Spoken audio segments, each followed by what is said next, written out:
Possible ba kayo? Alright, so pakilala lang ako. Yan ang ating sasagutin ngayong webinar na to. Just to give you a brief background of me, guys. This is me, okay? So, and at the same time, Coach Marvin, ano natin sila for disclaimer. Tingnan natin sila ng disclaimer na ang Bro, ilang years ka nang nagde-trade ba? Ako, nasa 10 years. 2015 ako nag-start. 2014, I was there already. 2015, I was trading. Started in PSE way back. Kaya nga, I'm one of the official ambassador of Trade Asia.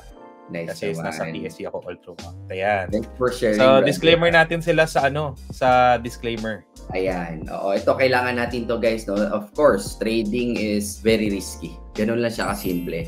So, wag nyong ilalagay yung savings nyo dito. Wag kayong uutang para lang mag-trade. Okay? Extra money nyo lang. Again, test it. Diversify. Tingnan mo lang. Mag-test mo lang muna. Okay? Test mo muna. Wag mong ibubuhos lahat dito. Yun lang ang ibig sabihin ng disclaimer na to. Kasi very risky ang trading, lalo na kung wala mag-guide. Okay? So, be responsible. And dito naman kami. Kasama nyo kami dito. Correct.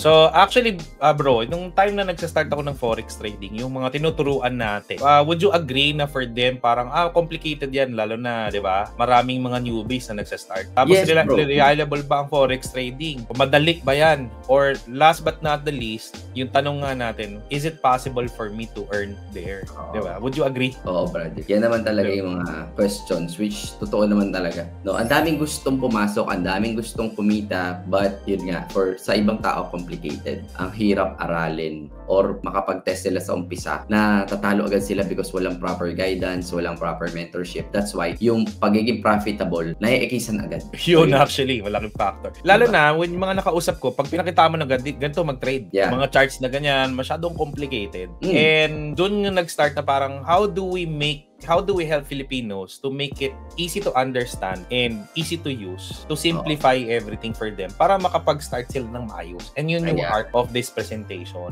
Kasi di ba, would you agree? Ikaw, ito, yung mga Pilipino ngayon, they are really looking for ways to earn. Ikaw. Yep. Ang dami.